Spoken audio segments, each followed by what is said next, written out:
আসন্ন ত্রিস্তর পঞ্চায়েত নির্বাচনে সিপাহীজলা জেলা পরিষদের ৫ নং আসনে বিজেপি মনোনীত প্রার্থী সুমিত্রা দাসকে পদ্মফুল চিহ্নে ভোট দিয়ে জয়যুক্ত করার লক্ষ্যে শুক্রবার বিকেল ৪টায় সংবাদ মাধ্যমে বিস্তারিত জানান প্রার্থী সুমিত্রা দাস। জানা যায় ৮ই আগস্ট ত্রিপুরা রাজ্যের ত্রিস্তর পঞ্চায়েত নির্বাচন এবং ১২ই আগস্ট ভোট গণনা।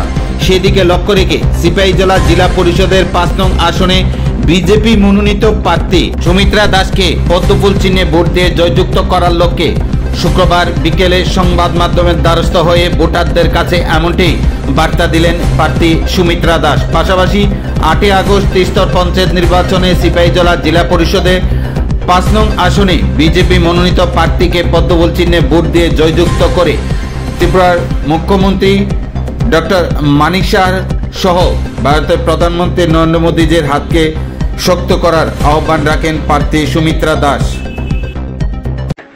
আমার প্রিয় জেলা পরিষদের ৫ নং আসনের গণদেবতাগণ সকলকে নমস্কার। ২০১৮-র পর রাজ্যের গরিব পেয়েছে তার যোগ্য সম্মান, পেয়েছে পাকা ঘর, পেয়েছে খাদ্য সুরক্ষা, পেয়েছে স্বাস্থ্য সুরক্ষা, ছাত্রছাত্রীরা পেয়েছে তার শিক্ষা সুরক্ষা। যা সম্ভব হয়েছে ভারতীয় জনতা পার্টির সবকা সাথ সবকা বিকাশের সুফলে।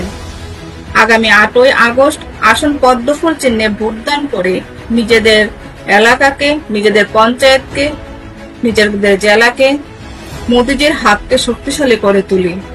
আপনার একটি ভোট রাজ্যের মাননীয় মুখ্যমন্ত্রী প্রফেসর ডক্টর মানিক সাহাজির হাতকে শক্তিশালী তোলার লক্ষ্যে হোক। আপনার একটি ভোট রাজ্যের বিকাশের ধারাকে অব্যাহত রাখার লক্ষ্যে হোক। বন্দে মাতরম, ভারত মাতা কি জয়।